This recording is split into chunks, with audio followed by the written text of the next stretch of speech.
ہر طرف بتوں کی پرستش ہے، نمرود کے مجسمے بنے ہوئے ہیں اور لوگ ان کی پوجا پاٹ کرتے ہیں۔ اب ابراہیم کا امتحان ہے کہ کیا اس ماحول کے اندر وہ ان کی طرف جھکاؤ کرتا ہے، لیکن جناب ابراہیم کہتے ہیں کہ ان تماثیل کے آگے تم آسن مارے بیٹھے ہو، جو اپنا دفاع بھی نہیں کر سکتے اور اپنی ضرورت کی تکمیل بھی نہیں کر سکتے، تمہاری ضرورتوں کو کیسے پورا کریں گے؟ تو یہ میرے رب نہیں ہو سکتے۔ شمس و قمر کو، چاند کو، سورج کو، ستاروں کو پوجتے ہو، اچھا یہ چاند، یہ ستارے رب ہے؟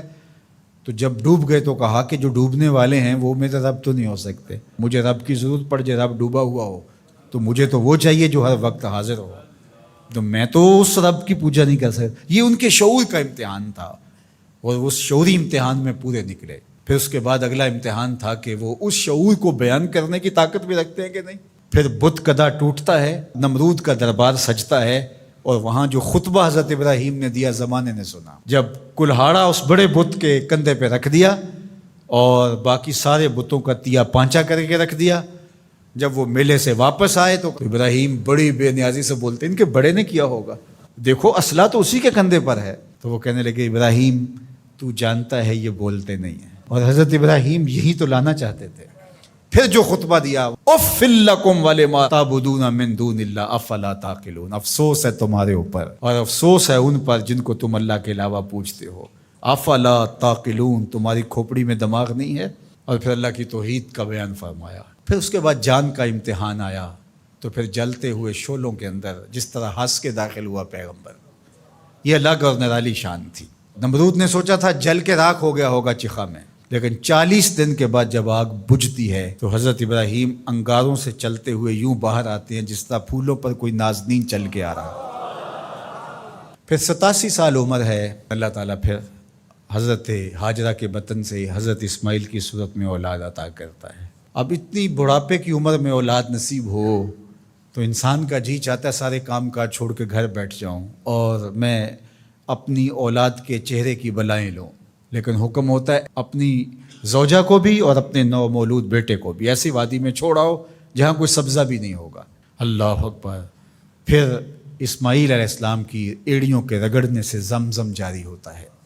اب ذرا دیکھیے، ایک ایسا امتحان آتا ہے، اگر کو ہمالیہ پہ بھی ڈال دیا جاتا اس کا پتا بھی پانی ہو جاتا۔ فلما بلغ معہ السعی، جب وہ ان کے ساتھ چلنے پھرنے کے قابل ہوا۔ ابراہیم علیہ السلام خواب دیکھتے ہیں، اور خواب کیا دیکھتے ہیں کہ میں بیٹے کو ذبح کر رہا ہوں۔ فلما اسلما، جب دونوں راضی ہو گئے، باپ ذبح کرنے پہ اور بیٹا ذبح ہونے پہ۔ اب باپ کی آنکھوں پہ پٹی بندھی ہے، ہاتھ میں چھری ہے، 100 سال کا بوڑھا باپ، جبل صبیر کا دامن منا کی وادی، کارکنان قضاء و قدر دم بخود ہیں، شمس و قمر، یہ منظر آج سے قبل انہوں نے نہیں دیکھا تھا، اور سورج بادلوں کی اوٹ میں منہ چھپانے کی کوشش کر رہا ہے کہ یہ منظر مجھ سے نہیں دیکھا جائے گا۔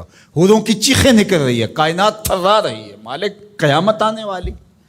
اور مالک بھی فرشتوں سے کہہ رہا تھا کہ تم کہتے تھے نا کہ سجدے ہم کریں گے، تسبیحات ہم کریں گے، انسان تو دینگا مشتیاں کرے گا، ذرا میرے بندے کی اس ادا کو بھی دیکھو، میرے حکم کی تعمیل پر میرے بندے کی اس انوکھی ادا کو بھی دیکھو۔ چھری کی نوک حلق کے اوپر رکھ کے پورا وزن ڈال دیا، گلا کٹ گیا، خون بہنے لگا۔ ابراہیم علیہ السلام ایک عجیب کیفیت میں، کیا کیفیت ہو سکتی ہے، میرے پاس تو لفظ نہیں ہے۔ اللہ اکبر۔ جلدی سے جو ہے وہ آنکھوں سے پٹی کھولتے ہیں تو دیکھتے ہیں کہ منظر بدلا ہوا ہے۔ بیٹا سمجھ کے جس کو ذبح کیا وہ تو دمبا تھا، اور اسماعیل علیہ السلام پاس کھڑے مسکرا رہے ہیں، اور پاس حضرت جبریل امین بھی کھڑے ہیں۔ یہ اس بات کا عملی ثبوت ہے یہ وہ دمبا لے کے آئے۔ تو بے ساختہ جناب ابراہیم علیہ السلام کی زبان پر جو لفظ آیا وہ یہ تھا، اللہ اکبر، اللہ اکبر۔ تو حضرت اسماعیل بولے لا الہ الا اللہ واللہ اکبر۔ پاس کھڑے جبریل بولے اللہ اکبر وللہ الحمد۔ اللہ نے کہا اے ابراہیم تمہاری قربانی کی سنت کو بھی قیامت تک جاری رکھیں گے، تمہاری زبانوں سے نکلے ہوئے جملے بھی مرنے نہیں دیں گے۔ وَنَادَيْنَاهُ أَن يَا إِبْرَاهِيمُ قَدْ صَدَّقْتَ الرُّؤْيَا إِنَّا كَذَلِكَ نَجْزِي الْمُحْسِنِينَ۔ اس حال میں ہم نے ندا دی ابراہیم تو نے واقعی خواب پورا کر دکھایا۔ إِنَّ هَذَا لَهُوَ الْبَلَاءُ الْمُبِينُ۔ اللہ فرماتا ہے یہ بہت بڑا امتحان تھا، یہ چھوٹا امتحان نہیں تھا۔ اور پھر میرا رب رب ہو کے کیا کہتا ہے؟ سلام علی ابراہیم، اے ابراہیم تیرے اوپر سلامتیاں نازل ہو۔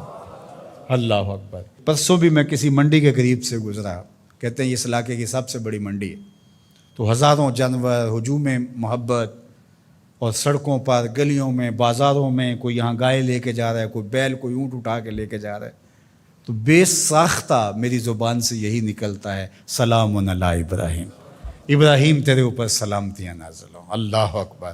اور اس قربان گاہ پر، جس قربان گاہ پر حضرت اسماعیل کو لے کر کے چلے تھے، منا کی وادی میں جبل سبیر کے پاس، وہاں 25 لاکھ حجاج جانور ذبح کریں گے، تو منا کی وادی اس گونج سے منور ہوگی، آواز آ رہی ہوگی، سلام علی ابراہیم، ابراہیم تیرے اوپر سلامتی۔ ابراہیم علیہ السلام نے چھوٹا کام نہیں کیا، بہت بڑا کام کیا، لیکن میرے رب نے بھی پھر جو اعزاز دیا، جو تکریم دیا، عرض کی گئی یا رسول اللہ یہ قربانیاں کیا ہیں؟ فرمایا تمہارے باپ ابراہیم کی سنت ہے، قیامت تک وہ نقشہ ہماری آنکھوں کے سامنے رہے گا، اور لوگ اپنے قیمتی متاع کو اس طرح قربان کرتے رہیں گے۔ ہمارے ایک بزرگ فرمایا کرتے تھے کہ ہر بندے کا کوئی نہ کوئی اسماعیل ہوتا ہے، جب تک وہ اپنے اسماعیل کی گردن پر چھری نہیں رکھتا رب کا قرب نصیب نہیں ہوتا۔ تو اپنی عزیز ترین متاع اللہ کی راہ میں قربان کرنے کا موقع آ جائے، وہ جان ہو، وہ اولاد ہو، وہ مال ہو، وہ منصب ہو، جب حالات تقاضا کریں اور آپ کو لگے کہ میرے مالک کا مجھ سے یہ تقاضا ہے، تو راہ خدا کے اندر قربان کرنے کا جب یہ جذبہ اس لیول تک پہنچ جائے، تو پھر آپ اس نور سے مالا مال ہوتے ہیں، اس فیض سے فیض یاب ہوتے ہیں۔